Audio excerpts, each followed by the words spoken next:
John D Rockefeller कभी दुनिया के अमीर तरीन आदमी थे। दुनिया का पहला अरबपति।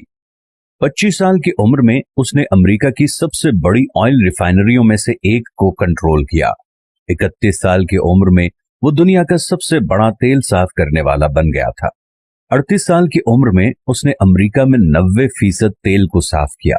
50 तक वो मुल्क का सबसे अमीर तरीन आदमी था। एक नौजवान के तौर पर हर फैसला, रवैया और रिश्ता उसकी जाती ताकत और दौलत पैदा करने के लिए तैयार किया गया था। लेकिन 53 साल की उम्र में वो बीमार हो गए और उनका पूरा जिस्म दर्द से लरज उठा और उसके सारे बाल झड़ गए। मुकम्मल अजियत में दुनिया का वाहिद अरबपति कुछ भी खरीद सकता था, लेकिन वो सिर्फ सूप और क्रैकर हजम कर सकता था। एक साथी ने लिखा, वो हंस नहीं सकता था, मुस्कुरा नहीं सकता था। जिंदगी में कोई भी चीज उसके लिए कोई भी मानी नहीं रखती थी। उसके जाती इंतहाई माहिर डॉक्टरों ने ये पेशन गोई की थी कि वो 1 साल के अंदर अंदर मर जाएगा। वो साल आहिस्ता आहिस्ता गुजर गया। जब वो मौत के करीब पहुंचा तो वो एक सुबह इस मुबहम एहसास के साथ बेदार हुआ कि वो अपनी दौलत में से कुछ भी अपने साथ अगले जहान में लेकर जाने के काबिल नहीं है।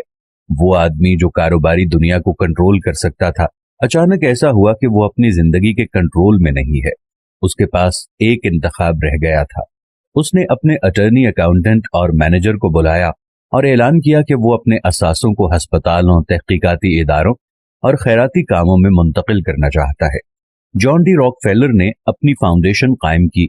ये नई समत बिलाखिर पेनिसिलिन की दरियाफ्त का बायस बनी, मलेरिया, तपेदिक और खन्नाक के इलाज के बायस बनी। लेकिन शायद रॉकफेलर की कहानी का सबसे हैरत अंगेज हिस्सा ये है कि जिस लम्हे उसने अपनी कमाई हुई तमाम चीजों का एक हिस्सा वापस देना शुरू किया, उसके जिस्म की केमिस्ट्री में इस कदर नुमाया तब्दीली आती चली गई कि वो बेहतर से बेहतरीन होता चला गया। एक वक्त के ऐसा लगता था कि वो 53 साल की उम्र में मर जाएगा, लेकिन वो 98 साल की उम्र तक जिंदा रहा। माल खैरात करने से वो तंदुरुस्त हो गया। गोया ये खैरात नाम की चीज भी एक तरीका इलाज है। इसे भी आजमा कर देख लीजिए। अपनी मौत से पहले उसने अपनी डायरी में लिखा कि सुप्रीम एनर्जी ने मुझे ये सिखाया है कि सब कुछ उसका है और मैं उसकी ख्वाहिशात की तकमील के लिए सिर्फ एक चैनल हूं। मेरी जिंदगी एक तवील खुशगवार छड़ी है। मैंने परेशानी को रास्ते में छोड़ दिया। अब मैं था और मेरा खुदा था। मेरे लिए हर दिन अच्छा था। दुनिया में हर चीज और हर बात का हरफ आखिर सिर्फ और सिर्फ खुदा ताला की जात है। अगर आपने उसकी मर्जी के मुताबिक जीना शुरू कर दिया तो आपकी जिंदगी की तकालीफ कम होना शुरू हो जाएंगी, और अगर आपने उसकी मर्जी के मुताबिक जिंदगी ना गुजारी तो जिंदगी